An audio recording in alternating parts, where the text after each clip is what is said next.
My name is Michael Podolsky. I am with Pissedconsumer. Pissedconsumer is a consumer reviews website. We help consumers address issues with companies and to enable communication between companies and consumers. My name is Crystal, aka Krys The Maximizer. I am a money savings coach and I have been couponing for over 14 years. And my current job, my current business that I created is I help women be more intentional with their money so that they can make progress on their big financial goals. I help them create money saving plans and strategies around couponing, budgeting, meal planning, and strategic shopping. And I've been doing this full time since November 2019. In 2020, Corona came in, and certainly a lot of people lost their jobs. We've had inflation, markets went down, and now we are looking at a large inflation. Economy is actually not feeling so good today. What kind of advice would you give to consumers? What can they do to save money today? My answer is usually not an answer most people like to hear, but it's all in your budget. So I have people freaking out that things cost more. Okay. But if you have a sound budget and you have a sound money saving strategy holistically, inflation will hit you, but it won't hit you as hard. Like I'm still not paying full price for toothpaste. I'm still not paying full price for cereal. I'm still not paying full price for laundry soap. So is it 50 cents more than what I used to pay? Yes. But it's not me paying full price for it. So the advice is you need to set a budget and force yourself to stay under it. So that may mean that going grocery shopping at one store, I never suggest that. One store is not going to allow you to save money like you want and stay under your budget. But I'm also not telling you to go to 10 stores. I'm suggesting you have a good conglomerate of 3 to 5 stores. Doesn't mean you go to those stores every week. It means that when the things that you need are on sale at your local grocery store, you go there.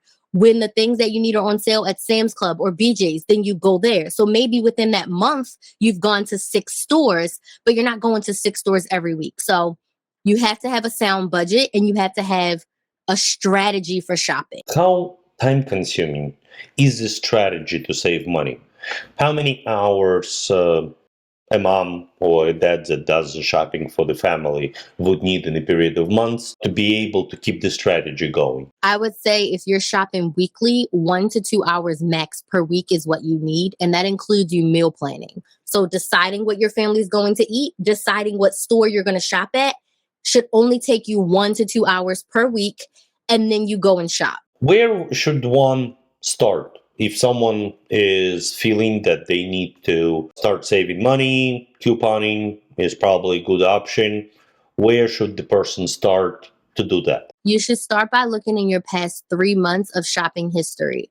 Where have you been spending your money and what have you been spending it on when it comes to groceries and household items? That will give you an accurate depiction of where to start your budget.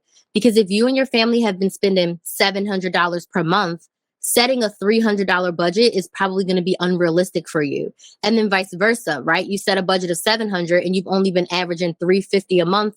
That's a waste, right? Now you're just spending to spend. So you first need to look at how much you're spending. And then you have to decide, like, is this the amount that I want to continue spending or do I want to cut it? And if you want to cut it, I always say cut by 30%. And then from there, that's when you start your strategy, which would look like what stores are in my area and what are the things that we need. You should always have a list of things that you need for your family.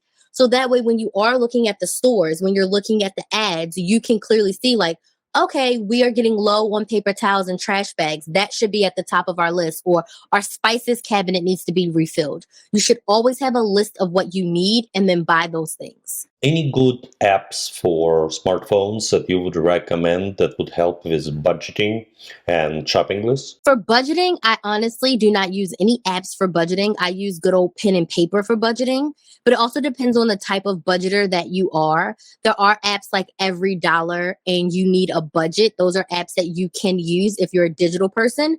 You can use an old school Excel spreadsheet to put all your income, expenses, what have you. When it comes to saving money, you should be downloading the apps for any stores that you're shopping at. So I don't care if it's Ulta, Sephora, if you're buying tires. If that store has an app, you need to download the store app. You need to create the free rewards account. you need to see if they have coupons. And then as far as rebate apps, I use Flues, I use Fetch Rewards, I use Ibotta, I use Shopkicks, and I use the coupons.com app. So there's a lot of different apps, and I have tutorial videos of all of those on my YouTube channel. But those are apps that you use in conjunction with the store apps. Got you. Thank you.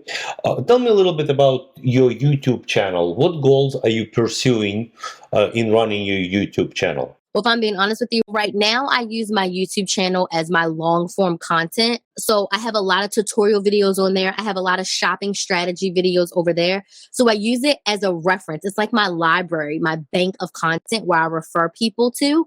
But my main two forms of content right now, my social medias, are TikTok and my podcast.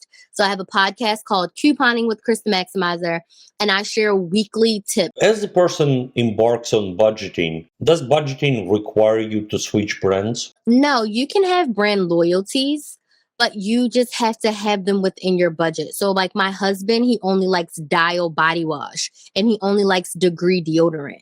So when Target has the Degree deal, I buy enough for 6 months. So I can get 4 of the twin packs and that will last him for 6 months. But I'm not paying full price and I'm getting a gift card back.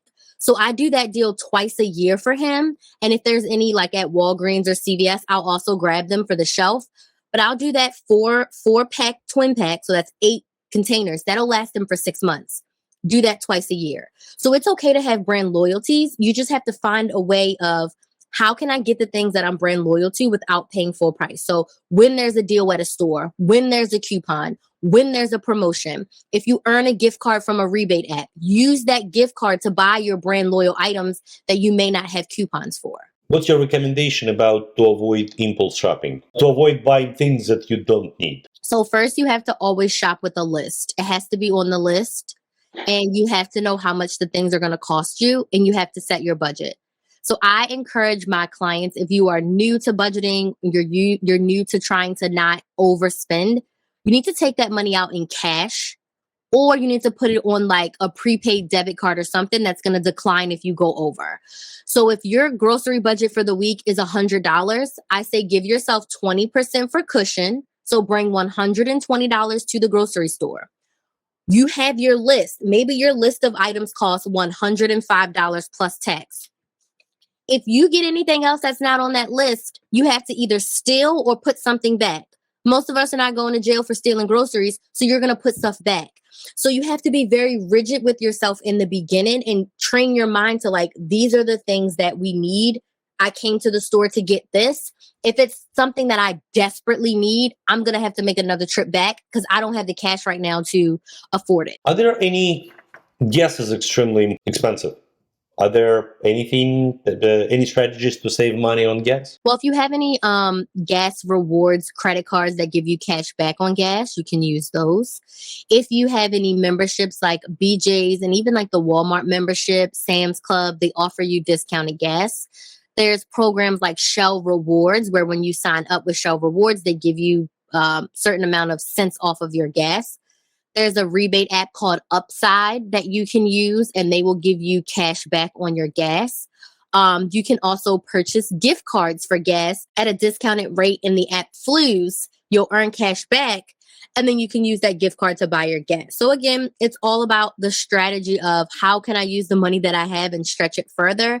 And a lot of that will include getting cash back and then using that cash back on things that you need. How big is the inflation today as compared to 6 months ago? I would say I don't know about like percentages, but I've seen most things go up by at least $1 to $1.50 of what it used to be. So if something used to be $4, it's like around $5 or $5.50 now.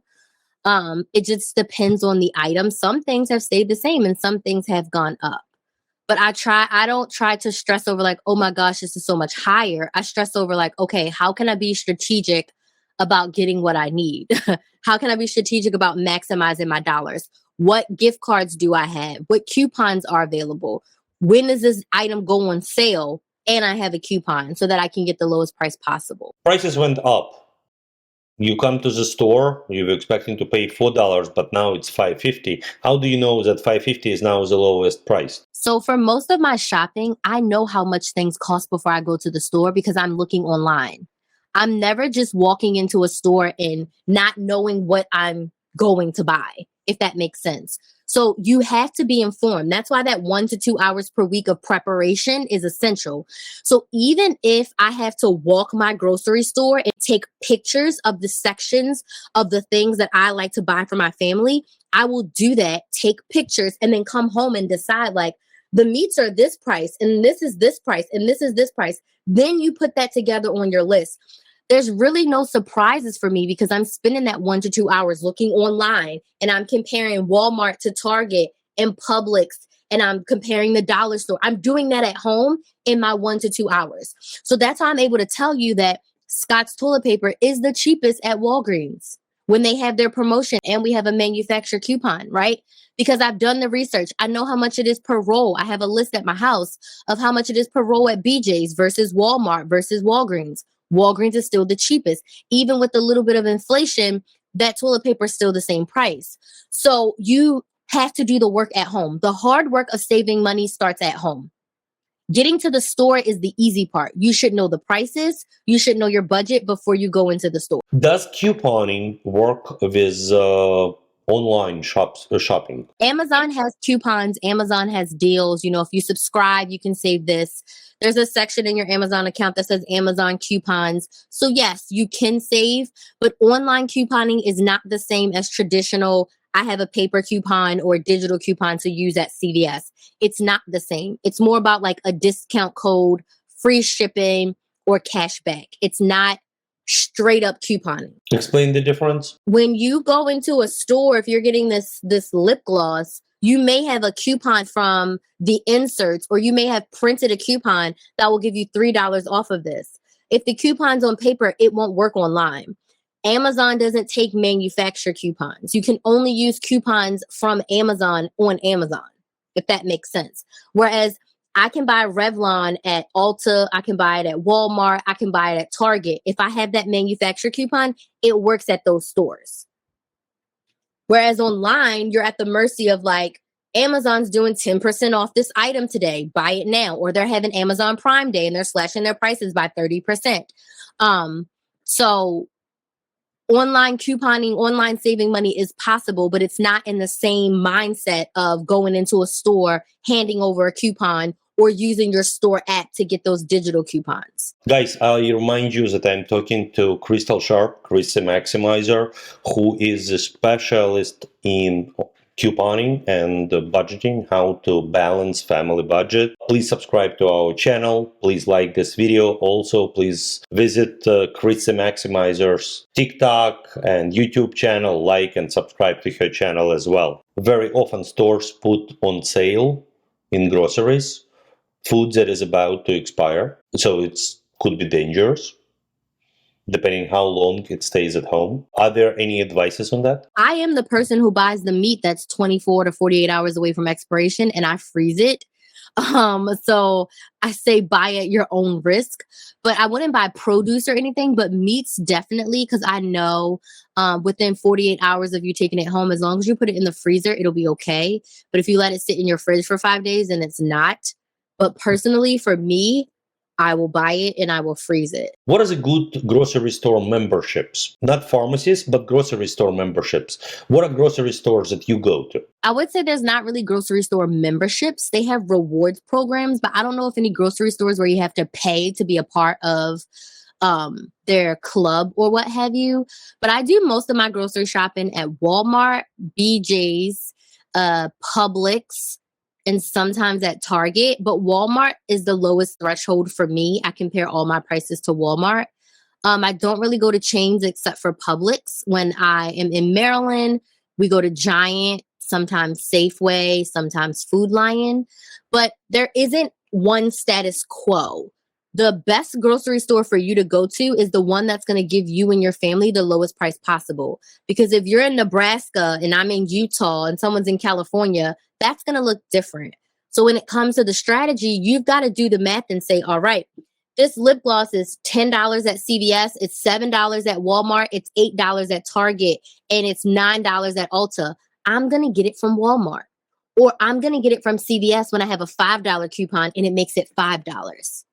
So you have to do your own individual research of like, if your family loves orange juice, a specific brand, you've got to look online to see where is the lowest price for this orange juice at what store, you know? So yes, I have my favorites, but my favorites are going to be completely different from someone who lives in a completely different state. How often do you buy items not on sale? There are very few things in this world that I pay full price for. So like experiences, beauty care, like getting my nails done or like a wax or something.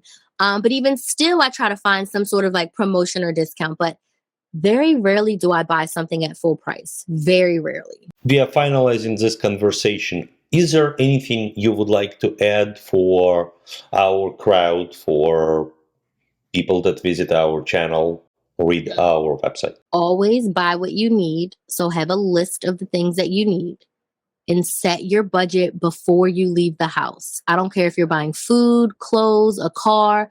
Decide how much money you want to spend before you leave the house and stay true to your guns. Because what I teach my clients is we focus on our big financial goals. And if your big financial goal is to invest $1,000 in the stock market, going out and spending an extra $20, $30, $40 every time you grocery shop, does that get you closer to your investment goal or further away? So you've really got to hone in and decide, like, if my financial goals are here, impulse shopping and spending an extra $20, $30 every time, it's going to add up. And you could have reached your financial goal months ago had you just been focused. So stay focused, buy what you need, set that budget, and ask yourself, does this get me closer to my goal or further away? Krys, thank you very much. It was a pleasure speaking with you. Have a great day.